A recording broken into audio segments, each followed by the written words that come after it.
School एवं मास education ये विभागर जो राज्य में प्राथमिक और उच्च प्राथमिक विद्यालय गुड़िकर शिक्षार गुणात्मक मान वृद्धि निमंते 20,000 कनिष्ठ शिक्षक योजना भित्तिक नियुक्ति निमंते ओडिशा विद्यालय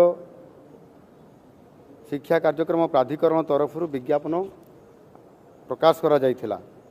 ये मामलार विचार करी राज्यर मान्यवर उच्च न्यायालय कंप्यूटर बेस्ड टेस्ट सीबीटी परीक्षाफल आधार में आवेदनकारी योग्यता भित्तिक तालिका प्रस्तुत करने निमंते निर्देश देइथिले। उक्त निर्देशनामा अनुजाई आवेदनकारी योग्यता भित्तिक तालिका प्रस्तुत करा जाई अछि।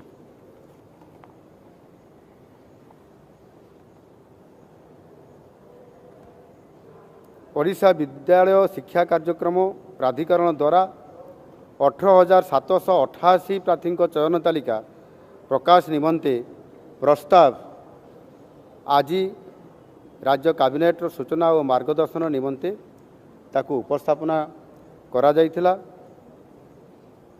चयन तालिकार अंतर्भुक्त प्रार्थी मानकर सर्टिफिकेट वेरिफिकेशन एवं नियुक्ति प्रक्रिया को त्वरान्वित करने को कैबिनेट विद्यालय और गणशिक्षा विभाग को निर्देश देइछंती।